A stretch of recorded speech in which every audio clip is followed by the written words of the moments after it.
அவருக்கு நேரடியாக வந்து நான் இன்னைக்கு அஞ்சலி செலுத்தியிருக்கேன்.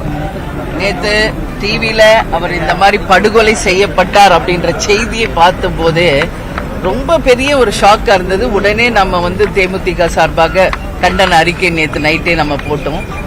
நான் என்ன ஒன்னு சொல்ல வரேன்னா, இந்த 3 மாத காலத்தில் 6 படுகொலைகள் தமிழ்நாட்டில் நடந்திருக்கு. சட்டம் ஒழுங்கு மிகப்பெரிய ஒரு கேள்விக்குறியாக போயிட்டு இருக்கு.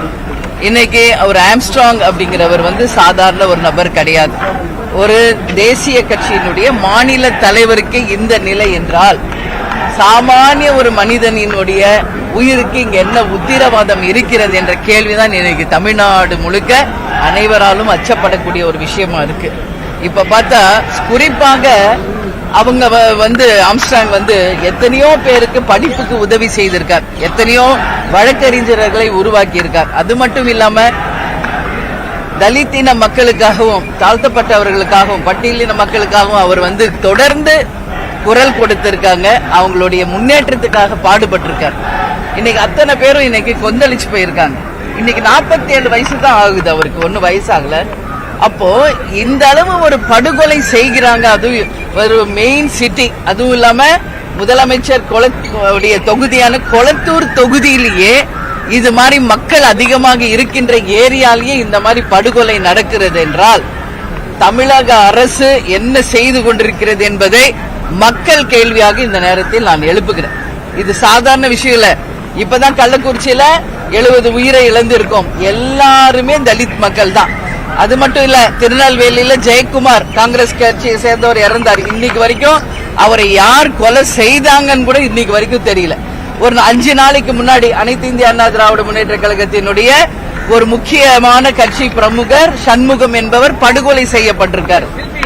ஏன் இந்த மாதிரி படுகொலைகள் நடக்கிறது என்பதற்கு முதலமைச்சரும் தமிழக அரசும் முழு பொறுப்பேற்க வேண்டும். இன்னைக்கு அவருடைய அறிக்கையில சொல்றாரு, நைட்டே 8 பேரை அரெஸ்ட் பண்ணிட்டோம்னு முதலமைச்சர் சொல்றாரு. ஆனா இன்னைக்கு கைது செய்யப்பட்டவர்கள் அந்த விக்டிம்ஸ் என்ன சொல்றாங்கன்னா, நாங்களாக தான் போய் சரணடைந்தோமே ஒழிய எங்களை காவல்துறை ஒன்னும் கைது பண்ணல அப்படின்னு யாருன்னா வாக்குமூலம் அவங்க கொடுக்கறாங்க கைது செய்யப்பட்ட நபர்கள். ஆனா முதலமைச்சர் முக்கிய பொறுப்பில் இன்னைக்கு காவல்துறையை சட்டம் ஒழுங்கை தன் கையில வைத்திருக்கும் முதலமைச்சர் அவர்கள் என்ன சொல்றாரு, நைட்டே எல்லாரையும் அரெஸ்ட் பண்ணிட்டோம் அப்படின்னு சொல்றாரு. இது எந்த வகையில நியாயம் என்பதை மக்கள் கேள்வியாக நான் எழுப்புகிறேன். அது மட்டும் இல்ல, இன்னைக்கு பார்த்தோம்னா இந்த மாதிரி தொடர்ந்து படுகொலைகளும் கஞ்சா டாஸ்மாக் கள்ளச்சாராயத்தினால இன்னைக்கு தமிழ்நாட்டில் ஒட்டுமொத்தமாக சட்டம் ஒழுங்கு கேள்விக்குறியா இருக்கு. இங்க யாருக்குமே ஒரு பாதுகாப்பு இல்லாத ஒரு நிலைமை தான் இருக்கிறது என்பதை மன வருத்தத்தோட நான் பதிய வைக்கிறேன். இன்னைக்கு ஒட்டுமொத்தமாக இன்னைக்கு திருமாவளவன் சகோதரர் திருமாவளவன் அவர்கள்லாம் வரும்போது இங்க சொன்னாங்க, உண்மையில் கைது செய்யப்பட்டவர்கள் கொலைக்கு சம்பந்தம் இல்லாதவர்கள் என்று சொல்றாங்க. ஆனா கொலைக்கு சம்பந்தப்பட்டவர்கள் அதை நாங்க தான் கொலை செய்தோம் முன்பகை காரணமாக அப்படின்னு சொல்றாங்க. நான் எங்க தேமுதிக சார்பா நான் என்ன சொல்றேன்னா, ஒரு சிபிஐ நிச்சயமாக அமைக்க வேண்டும். உண்மையில் யார் இந்த கொலையை செய்தது என்பதை நிச்சயமாக மக்களுக்கு வந்து சொல்லணும். ஏன்னா இன்னைக்கு ஒட்டுமொத்த பட்டியலின மக்கள் இன்னைக்கு வந்து இந்த கொலையினால மிகப்பெரிய அளவுல பாதிக்கப்பட்டிருக்காங்க. அதனால நிச்சயமாக சிபிஐ வழக்கு பதிய வைத்து உண்மை குற்றவாளிகளை கொண்டு வர வேண்டும். ஒரு விஷயம் மட்டும் சொல்றேங்க, இங்க நிறைய பசும்புலி போத்திய புலிகள் சுத்திக்கிட்டு இருக்காங்க. எதுவுமே தெரியாத மாதிரி அப்பாவிகள் மாதிரி மொத்தத்தையுமே ஸ்கெட்ச் போட்டு இந்த மாதிரி வன்முறைகளை செய்பவர்கள் உண்மையிலேயே அது எவ்வளவு பெரிய அரசியல்வாதியாக இருந்தாலும் சரி, எவ்வளவு பெரிய அரசியல் பின்புலமாக இருந்தாலும் ஒரு மனிதனுடைய உயிரை எடுக்கின்ற உரிமை கடவுளை தவிர இங்க யாருக்குமே கிடையாது என்பதை நான் வன்மையாக கண்டிக்கிறேன்.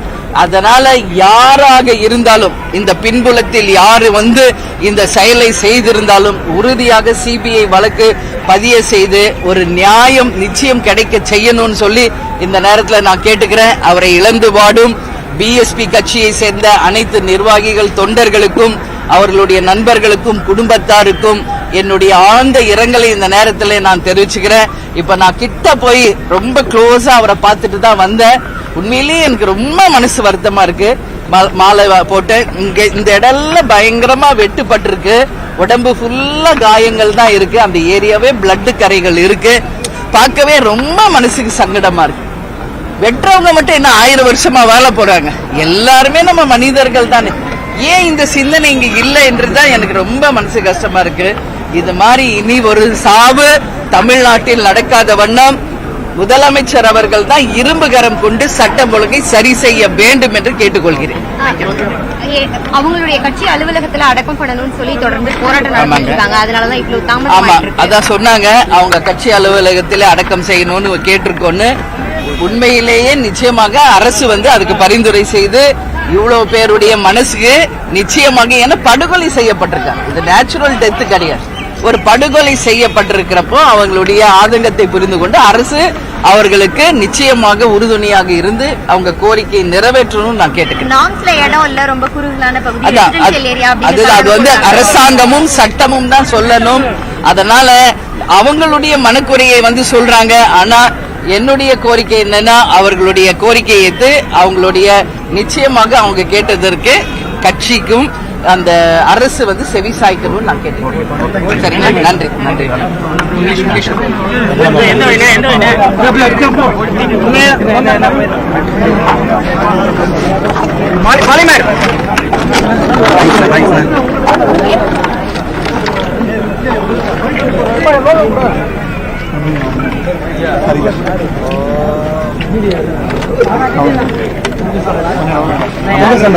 ஆமா ஆமா,